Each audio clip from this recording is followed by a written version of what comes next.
Did you know eating the wrong mushroom can kill you? My name's Ryan.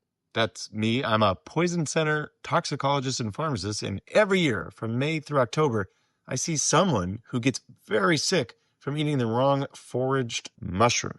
So I wanted to help spread the word, and I kind of wrote a children's book. Okay, not kind of. I did write a children's book. It's a 7-minute read. The entire thing rhymes, and it teaches you the basics about foraging safety so you don't wind up calling a poison center.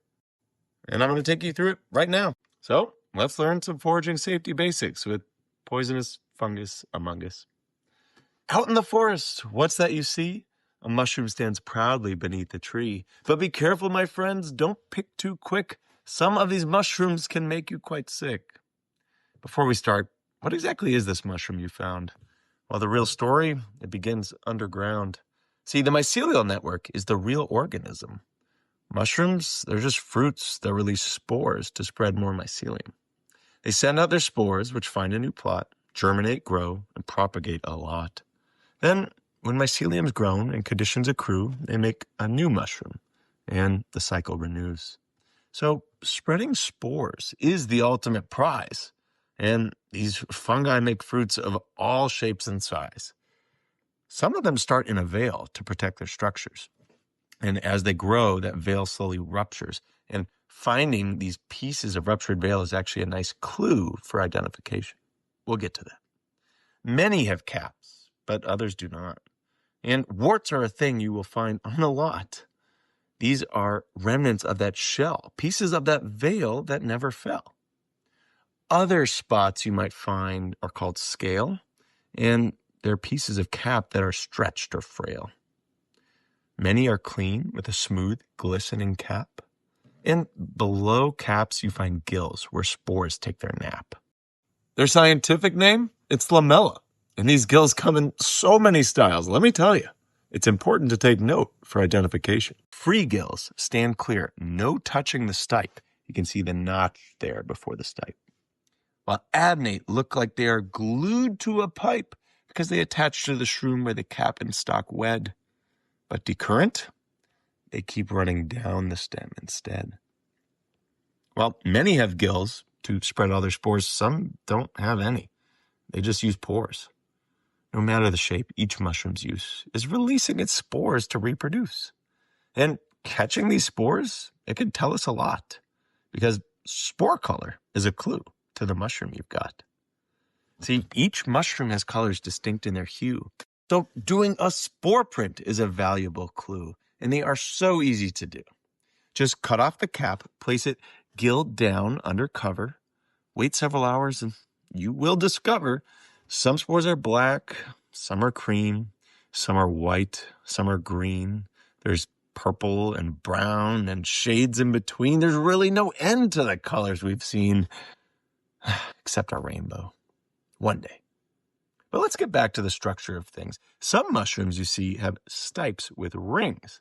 An annulus is its name in Latin, and old veil falling from the gills is the reason it happened. Some rings are long, others are small, and many actually have nothing there at all. But you should take note, because a ring can show whether to pick a shroom or let it go. Let's look at the velvet shank, an edible, delicious mushroom, and the funeral bell, a deadly, poisonous mushroom. They are both small brown mushrooms, but the tasty kind, the velvet shank, have stems left bare, while its poisonous twin wears a ring with flare. Unfortunately, these warts and rings, they don't always stay. They're pieces of veil that can erode or blow away. So if you trust those marks alone, you might misjudge what's really grown. Like in this case report, where a patient thought they were eating an edible mushroom, and then they wound up in a coma for 5 days. Now, they thought they were eating this red smooth-cap mushroom, Amanita caesarea. And you can actually see right here what they thought they were eating. This is from the case report, a red smooth-cap mushroom. But it wasn't caesarea. It was actually Amanita muscaria, the fly agaric, which is psychoactive, whose warts blew away from a storm. So the safest pickers, wise indeed, know many clues are what you need. A few have a bulb you find down below, but for many, that bulb is a no.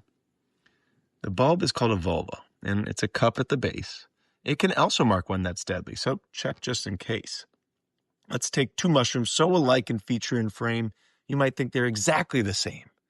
They have free gills, white color, smooth cap, and a ring.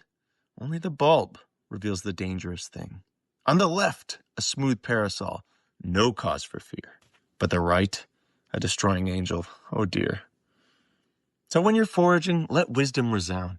Before you pluck, dig 2 inches down. It's there you might spot a bulb in the soil, which can help you avoid a poisonous spoil. Now, each fungus persists where the conditions agree, and their role in that environment is their ecology. Some grow in tree roots. It's called mycorrhizal. They trade sugar for minerals. It's mutual and vital. And this is why it's important to note which trees are around, because a certain tree might indicate specific mushrooms, as they are commensal hosts that only tend to grow a certain type of mushroom. Now, other mushrooms are helpful in a different way. The saprotrophic mushrooms help the dead things decay. For identification, each part has its place. The cap, the stipe, the ring, the base. So check the gills and where they're bound. Dig the base 2 inches down. Note the season, the trees around, where it grows upon the ground. Sniff it, bruise it. Does it stain? Each clue helps name what you've obtained.